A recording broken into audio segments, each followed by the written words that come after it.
Bonjour et bienvenue, voici notre tour d'horizon économique, géopolitique, énergétique et boursier. Nous sommes le mardi 25 février et pour comprendre comment tourne une planète finance qui avait les yeux braqués vers la Maison Blanche lundi, eh bien c'est sur l'incorruptible et nulle part ailleurs. Et la thématique du jour, ce sera la paix en Ukraine. Un soulagement ou un nouveau fardeau pour l'Europe?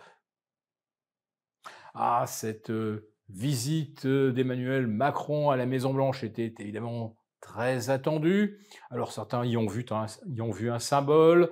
Quand Emmanuel Macron et la délégation française sont rentrés, comme on dit, par la petite porte, ou en tout cas une porte latérale, sans accueil officiel, mais bon, en fait, comme il y avait une réunion du G7, ce n'était pas, comme on dit, un élément protocolaire. Ensuite, Macron a bien été accueilli par Donald Trump pour la réunion bilatérale, et elle s'est passée dans un climat qui a paru peut-être moins glacial qu'on pouvait le redouter. Donald Trump plutôt souriant, Emmanuel Macron a un sourire un peu crispé, mais un sourire quand même. Et puis évidemment, Emmanuel Macron n'a pas pu s'empêcher d'aller tâter le bras, la jambe de Donald Trump, qui s'est il s'est laissé faire. Donc ça veut dire qu'il était effectivement bien disposé. Alors l'était-il parce que les positions de M. Macron ont évolué? On connaît bien sûr ses déclarations avant de décoller pour Washington. Aucune paix conclue entre la Russie et les États-Unis ne pourra être acceptée par les Européens s'ils ne participent pas au plan de paix, aux négociations, ainsi que l'Ukraine.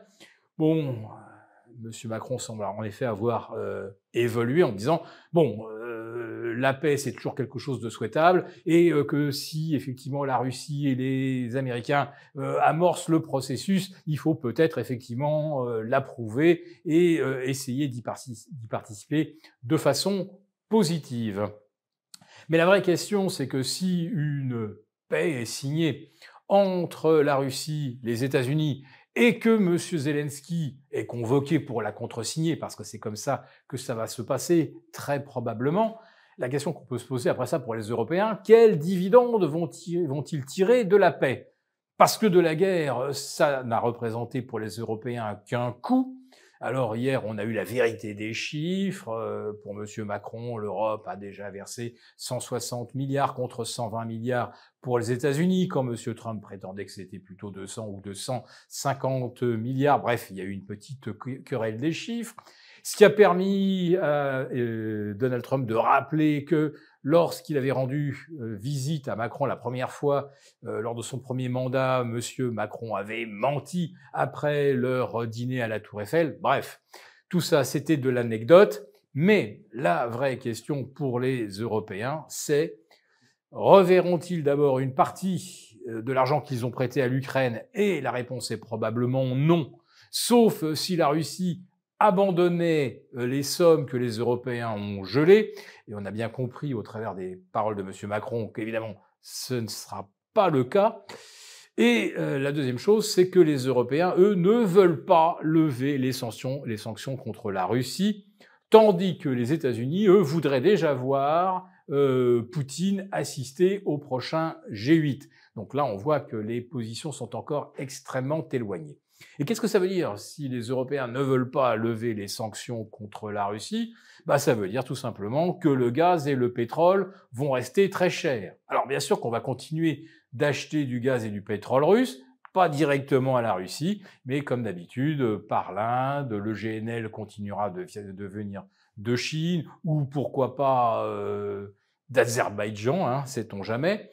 Bref, on va continuer d'importer de l'énergie chère, et figurez-vous qu'en France et en Europe, on va adopter un principe de tarification de l'électricité destiné à remplacer l'Arenh, le fameux accès régulé à l'énergie nucléaire. Et ce nouveau mécanisme pourrait s'avérer encore moins favorable aux consommateurs parce qu'en fait, il serait une sorte de péréquation entre les périodes de grande consommation et de petite consommation et inclurait en plus de ça une sorte de facteur de volatilité des cours de l'électricité qui en fait aboutirait à remonter le prix moyen. Et d'après un magazine destiné à défendre les consommateurs, eh bien, la hausse de la facture pourrait s'élever à 19% supplémentaire à partir de 2026, sur une facture qui a déjà plus que doublé.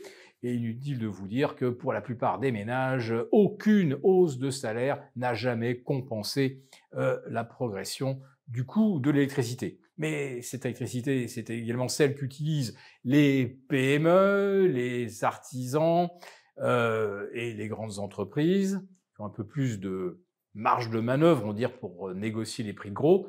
Mais pour les petits consommateurs, si le prix de l'électricité augmente, alors c'est probablement une véritable crise qui se profile pour 2026, parce que 68 000 entreprises ont déjà déposé le bilan en 2024, pas toutes à cause de l'électricité naturellement, mais ça a été un facteur aggravant dans tous les cas. Et là, ça pourrait être carrément le facteur qui fait s'effondrer le château de cartes. Et on se souvient qu'en 2018, les gilets jaunes étaient descendus dans la rue parce que la hausse des taxes sur l'essence allait aboutir à une hausse de peut-être 10 € par mois. Avec l'électricité, là, on est à une échelle qui est presque 10 fois ce qui avait mis les gilets jaunes dans la rue il y a maintenant 7 ans. Voilà, donc l'Europe va peut-être participer effectivement au processus de paix en Ukraine, ne lèvera probablement pas tout de suite les sanctions, et en plus de ça, on a bien compris que M. Trump veut faire payer les Européens pour une guerre qui, selon lui, n'aurait jamais dû avoir lieu. Et effectivement, si les accords de Minsk avaient été respectés, et rappelons que si les Russes ont bien envahi l'Ukraine, ce qui est un fait historique absolument incontestable et incontesté, en revanche, les combats entre Ukrainiens pro-Kiev et Ukrainiens pro-Russes avaient commencé une semaine avant l'invasion russe. Et ça, M. Trump va s'en servir pour expliquer que c'est bien l'Ukraine encouragée par les Occidentaux qui a voulu la guerre, alors qu'en réalité, c'était bien l'État profond américain qui était à la manœuvre pour justement étendre l'OTAN à l'Est, franchissant les dernières lignes rouges fixées par Poutine. Et donc, M. Trump va se servir au maximum de ce genre d'arguments pour dire que les Européens devront financer la totalité de la reconstruction de l'Ukraine. Et le chiffrage va entre 500 et 700 milliards de dollars ou d'euros, c'est quasiment pareil. Évidemment, ces 500 ou ces 700 milliards, nous ne les avons pas, sans compter que Friedrich Merz, le nouveau chancelier allemand, veut doper la défense européenne. Donc, en plus de la reconstruction européenne, il va falloir qu'on muscle notre propre défense pour assurer, semble-t-il, aussi en partie la sécurité de l'Ukraine. Et alors, le bonus, je voulais garder pour la fin, Monsieur Merz, en plus de ça, fait partie de ces gens qui verraient bien la France partager sa responsabilité, son parapluie nucléaire avec l'Allemagne, justement, pour faire peur à Poutine.